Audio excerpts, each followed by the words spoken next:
ஒரு விதத்தில் ஒட்டுமொத்தமாக அவர்களுக்கு இது தோல்வியாக அமைந்து விட்டது, தூக்கி எறியப்பட்டு விட்டார்கள் என்று தமிழர்கள் மகிழ்ச்சி அடையும் நிலையில் இது இல்லை.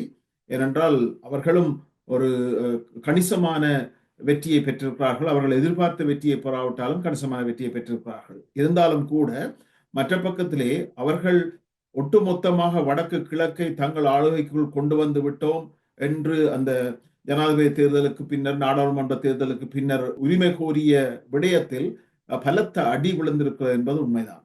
இப்போ இதிலே என்ன விடயம் இருக்கிறது என்றால், அரசாங்கம், அதாவது என்பிபி அரசு, அனுர குமார திசநாயக்க தலைமையிலான என்பிபி அரசு ஒட்டுமொத்தமாக தங்களது கரிசனையையும் எதிர்பார்ப்பையும் வடக்கு கிழக்கில் எப்படியும் உடைத்து தங்கள் வசம் தொடர்ச்சியாக வைத்திருக்க வேண்டும் என்பதைத்தான் கருத்திலே கொண்டிருந்தார்கள். குறிப்பாக பல்வேறு பாரிய கூட்டங்களை ஒழுங்கு செய்திருந்தார்கள். உதாரணமாக விளவெட்டித்துறையில் நடந்த கூட்டத்தை சொல்லலாம்.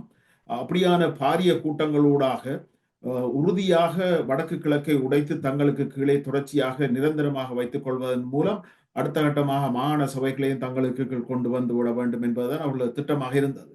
அது அவர்களுக்கு தோல்வி என்று பார்க்கலாம். உண்மையில் பல்வேறு வாக்குறுதிகளையும் வழங்கியிருந்தார்கள். ஆனால் வாக்குறுதிகளில் ஒரு சில வீதத்தையாவது கொடுப்பதற்கு ஒட்டுமொத்தமாக அவர்கள் தவறி இருக்கிறார்கள் என்றுதான் பார்க்க வேண்டும்.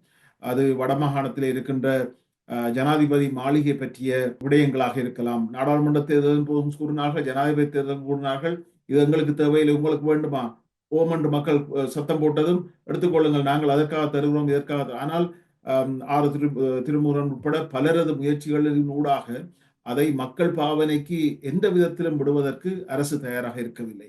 விகாரை விடயத்தில் அவர்களது மிக மோசமான நடவடிக்கைகள், காணி விடயத்தில், காணி அபகரிப்பு விடயத்தில் அவர்கள் எடுத்துக்கொண்ட நடவடிக்கைகள், இதைவிட பல்வேறு வாக்குறுதிகளை அவர்கள் வழங்கியிருந்தார்கள். கிரிக்கெட் ஸ்டேடியம் கட்டப்போவதாக சொல்லி மண்டைதீவில் சென்று பல விடயங்களை சொன்னதாக இருக்கலாம், அல்லது பாலம் அமைக்கிறோம், வீதி அமைக்கிறோம், நிறைய உங்களுக்காக செய்கிறோம், உங்களுக்காகத்தான் இருக்கிறோம் என்பது போல காட்டிக்கொண்ட பம்மாத்து முயற்சிகளாக இருக்கலாம். இப்படி பலவற்றையும் பார்த்தீர்களாக இருந்தால் எதையுமே அவர்கள் வழங்கவில்லை. இவற்றையும் விட வடக்கில் குறிப்பாக என்பிபி ஆட்சியின் கீழ் வெற்றி பெற்ற மூவர் யார் என்பதே தெரியாமல் அவர்கள் பேசாமல் இருந்தாலே அரசுக்கு நல்லது என்று நினைக்கும் அளவிற்கு நிலைமைகள் மாறி போனது.